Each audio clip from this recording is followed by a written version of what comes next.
They said the frontier was no place for a woman, especially one with scars and secrets. But Ruth Callahan didn't come west to be admired. She came to survive.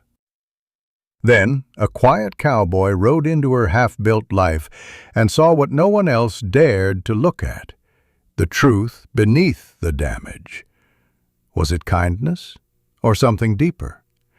In a land where storms test every soul, two broken hearts are about to learn what real beauty means. Let's find out. Before we dive in, don't forget to hit that subscribe button. We've got more powerful stories coming every single day, and you don't want to miss them. Now, let's begin. The wind howled across the Wyoming plains, sharp enough to sting skin and memory alike. Levi Carter reined in his horse at the top of the ridge, squinting at the valley below. There, a lone woman dragged a log uphill, rope over her shoulder, body bent from strain.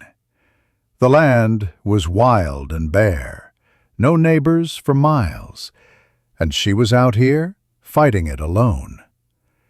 He rode down slow, not wanting to spook her. The half-built cabin came into view. Rough walls, no roof, a canvas tent sagging beside the site. Smoke curled weakly from a fire pit. She looked up as his horse approached, eyes wary beneath a tangle of wind-blown hair. "Afternoon," Levi said, dismounting. "That's a lot of work for one person." "Don't need help," she shot back, pulling the log another inch. He studied her, the set of her jaw, the scar running from temple to chin. "Didn't say you did." He dropped his reins and grabbed the other end of the log anyway. She froze. "I'm not pretty," she whispered, voice small but defiant, like she'd said it before and hated herself for it. Levi looked straight at her. "That's fine. I need honest, not fancy." For a heartbeat, even the wind went quiet. She stared at him, unsure whether to trust the words or the man who spoke them. Then, without another word, she let him help. And just like that, winter found two strangers, one hiding from the world, the other done pretending for it, beginning something neither could name. Sometimes, the first person who sees your scars doesn't look away. Have you ever met someone who looked past the surface? Morning light crept over the hills, touching the frost that glittered across Ruth Callahan's half-built cabin. She was already swinging her hammer when Levi Carter rode up again, a bundle of tools tied to his saddle. He dismounted without asking permission, his quiet confidence making it hard to refuse him outright. "You came back," she said, not quite looking at him. "Didn't figure you'd finish this alone before the snow sets in," he replied, setting down a saw and a bucket of nails. Ruth crossed her arms, trying to sound firm. "I didn't ask for help." He met her gaze evenly. "Didn't hear you tell me to leave, either." For the next few hours they worked in rhythm, the thud of hammer, the rasp of saw, breath steaming in the cold. Levi spoke little, only offering quiet advice on bracing or angles. Ruth noticed his patience, how he never corrected her with pride, only care. When the first wall stood upright, Levi stepped back. "Straight as a preacher's promise," he said. She almost smiled. "You trust too easily." "And you don't trust at all," he countered softly. "Guess that makes us even." They shared coffee by the fire as the sun sank.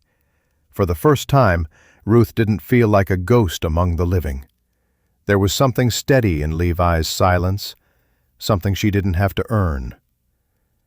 Every wall they built that day wasn't just for shelter, it was for safety, and maybe the start of believing again. Every wall we build hides a reason, What would yours be made to protect? Pride, pain, or peace? By nightfall, the wind had died, leaving only the quiet crackle of Ruth's campfire. Levi lingered by the edge of the light, hat in hand, watching sparks drift toward a sky heavy with stars. Ruth sat on a log, turning a mug of coffee between her palms. The new wall stood behind them like a silent witness. "You always this quiet?" she asked finally. "Only when there's something worth listening to," he said. She stared into the flames for a long time before speaking again. "You wonder about the scars," she murmured, fingertips brushing her cheek. "Most people do." Levi didn't answer. He just waited. "It was my husband," she said. "Drunk, angry, careless. He hit the lamp. Fire caught before either of us could think. I dragged him halfway to the door before the roof fell. Folks in town said I let him burn." Her voice cracked once, but she didn't cry. "I came here because silence doesn't talk back." Levi's jaw tightened. "Emily, my wife, she died in childbirth. Town said it was God's will. Truth is, I pushed her toward a life she never wanted. She wanted parties, dresses, people. I wanted land. We both lost." Ruth looked up then, studying him through the flicker of fire. Two broken stories, side by side, finding strange comfort in the telling. "Guess we both been burned," she said softly. "Yeah," Levi replied. "But you walked out of it still building something." For the first time, she let the silence between them feel like peace, not punishment. The storm came faster than either of them expected. By dusk, the sky had turned the color of steel, and snow began to fall thick and silent over the hills. Levi helped Ruth tie down the last of the lumber under a tarp, their hands stiff from the cold. "Wind's shifting east," he said, glancing at the horizon. "Won't ease up till morning. Your tent won't hold." "I'll manage," she insisted, though her voice trembled. Levi met her eyes. "Don't be proud. Pride don't keep you warm." When the first gust nearly tore the canvas loose, Ruth gave in. Together they crawled beneath the half-finished roof, a patchwork shelter of boards and blankets. The blizzard screamed outside, shaking the walls like a living thing. Inside, their breath fogged the air between them. Ruth's hands were raw. Levi poured her a tin of coffee from his pack, still warm from the coals he'd wrapped it with. "You came ready for this," she said. He shrugged. "Cowboys learn to expect the worst. That way, the worst never wins." To pass the hours, Ruth pulled a worn book from her bag, the pages charred at the edges. "You read?" she asked. "Not much," he admitted. She smiled faintly. "Then I'll read for both of us." Her voice carried softly through the dark, steady as the fire's glow. Outside, the world howled. Inside, something gentler began to form. Two souls thawing in the middle of a storm. By dawn, when the wind finally died, they realized they'd spent the night not fighting the cold, but sharing warmth neither had known in years. The snow melted slow, leaving the ground soft beneath Ruth's boots. She was stacking cut wood when Levi's head lifted, eyes narrowing toward the trail. Hoofbeats, more than one set. Within minutes, 3 riders appeared through the pines. Reverend Talbot, Henry Alden, and a farmhand from town. Ruth's jaw tightened. She wiped her hands on her skirt, standing tall though her pulse hammered in her throat. "Miss Callahan," the Reverend greeted, voice thick with judgment. "We've had concerns. A woman living alone out here, Now keeping company with a man not her kin? Folks are talking. Ruth folded her arms. Let 'em. Talkin's all most of 'em know how to do. Alden dismounted, his coat too fine for the mud. You could come back to town, he said smoothly. There's work at my boarding house. Safer than this arrangement. His eyes lingered on her scar. Better for your reputation. Before Ruth could answer, Levi stepped forward, planting himself between her and the men. Her reputation's fine, he said evenly. She's building something honest out here. Maybe that's what makes folks nervous. Talbot frowned. Mr. Carter, you're a respected man. Don't throw that away over... Over what? Levi cut in. A woman doing her best to live? The Reverend's horse shifted uneasily, sensing tension. Finally, the men turned back toward town, muttering about appearances and sin. When they were gone, Ruth exhaled shakily. Levi didn't speak. He just picked up a plank and kept working beside her. For the first time, she realized he hadn't come to save her. He'd come to stand with her, and that was something she'd never known anyone to do. The next week, Elkridge gathered for Sunday service. Ruth rarely went, but Levi did. He thought maybe his presence might quiet the rumors, maybe remind the town he was still one of them. But whispers followed him through the doors, her name on every tongue, her face in every smirk. Reverend Talbot spoke of temptation in the wilderness, and every head turned toward Levi.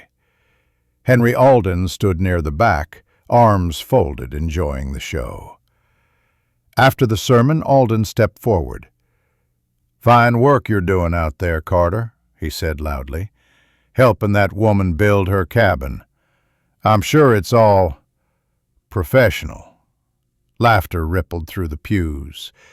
Levi felt the heat rise in his chest. He saw Ruth in his mind, proud and quiet, the scar she hid when strangers stared. The words came before he could stop them. It's just work, he said flatly. Nothing more. The church went silent, satisfied. Alden smiled, a predator's grin. By evening, word reached Ruth. She stood on her porch when Levi rode up, his breath clouding in the cold. They twisted it, he began. I was trying to... You said it yourself, she cut in. Just work. Her eyes shone, not with anger, but with the tired grief of someone who'd been left standing in ashes before. Get off my land, Levi. He hesitated, but her face was set. When he finally turned his horse, she went inside and bolted the door. Outside, the wind rose again, carrying with it the sound of something breaking that neither of them could rebuild with nails and timber. Ever said the wrong thing and watched someone's trust vanish? What would you give for one more chance to tell the truth? Let us know in the comments. Winter settled over Elkridge like a heavy quilt stitched from loneliness. Snow buried the trails, and the world turned quiet, except for the cry of distant coyotes. Ruth kept to her cabin, working by lamplight, hands blistered and raw. The roof no longer leaked, the walls no longer shook, but the silence inside was worse than the wind. She chopped firewood until her shoulders burned, trying not to think about Levi Carter, his steady voice, his calm, his absence. She told herself she didn't miss him. Then she'd find a stray horseshoe print in the snow near the fence line and know he'd been watching from a distance. At his ranch, Levi stared at the same mountains, whiskey burning his throat. Every night he replayed that single sentence. It's just work. He'd meant protection, not dismissal, but words don't care about intentions once they're spoken. The fire cracked in the hearth, echoing too loud in his empty house. Emily's portrait still hung above the mantel, but it felt like a ghost's mockery. By January, both cabins stood solid, roofs holding against the storm. Both hearts, however, were still caving in.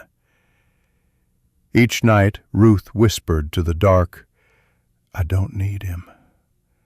And somewhere, miles away, Levi whispered the same lie to his whiskey glass. Neither one believed it. By late February, the snow began to melt, but the cold between Ruth and Levi stayed sharp as glass. He hadn't seen her in weeks, though he rode by her ridge often, hoping for a reason to stop. That reason came in the form of old Ben Tucker, battered hat, half-frozen beard, and a glare that could cut fence wire. Ben stomped into Levi's barn, slammed the door behind him. "You look like hell," he said. "Feel worse," Levi muttered. "Good," Ben snapped. "Means you still got a heart. That woman up there, she built a home out of ruin. You tore it down with 4 damn words." Levi rubbed his face. "I thought I was protecting her." "No," Ben growled. "You were protecting yourself. Big difference." He stepped closer. "You love her?" Levi didn't answer. He didn't have to. Ben nodded toward the church bell, tolling faint in the distance. "Then you best find your courage, boy. Tell that town the truth. Don't let her be the only one with a backbone." When Ben left, Levi stood in the empty barn, the sound of hooves fading into wind. He saddled his horse without another word, heart pounding harder than the storm rolling in. As he turned toward Elkridge, one thought rode with him. You can't rebuild what you never had the guts to stand for. Would you face a town's judgment to defend someone you wronged? Or would you stay silent and safe? Share your thoughts in the comments. The next morning dawned cold and clear, the kind of light that made every mistake feel sharper. Ruth was on her cabin roof, hammering shingles against the wind. She worked like she could nail her heart back together if she hit hard enough. Hoofbeats crunched through the frost. She froze, recognizing that rhythm before she even looked down. Levi dismounted, leaving his horse at the gate. Without a word, he picked up her spare hammer and climbed the ladder. "You're trespassing," she said. "Then call the sheriff," he answered. "But this roof's not straight. I'm fixing it." They worked in silence, the only sounds, the thud of nails and the sigh of cold air. When the last board settled into place, Levi sat beside her on the ridge beam, legs dangling over the edge. "I went to the church," he said quietly. "Told him what I should have said before, that I was wrong, that I lied because I was scared." Ruth kept her eyes on the horizon. "And what did that fix?" "Maybe nothing," he admitted. "But at least they know who I am now, and who you are." For the first time she looked at him, not forgiving yet, but listening. The tension that had bound them for months eased like thawing ice. "Next time you speak for me," she said softly, "make sure I'm there to finish the sentence." Levi smiled, small but real. "Fair enough." By week's end, spring had begun its slow crawl through the valley. Ruth stood on her porch, the roof above her finally finished, the walls solid. She was cleaning her tools when she heard wagons, more than one. Dust rose down the trail, sunlight glinting off harness buckles. Levi stepped beside her, hat in hand. "Told you I spoke at the church," he murmured. "Looks like they listened." 3 wagons rolled into the clearing, filled with townsfolk, faces that once turned away, now uneasy but earnest. Reverend Talbot dismounted first, hat in hand.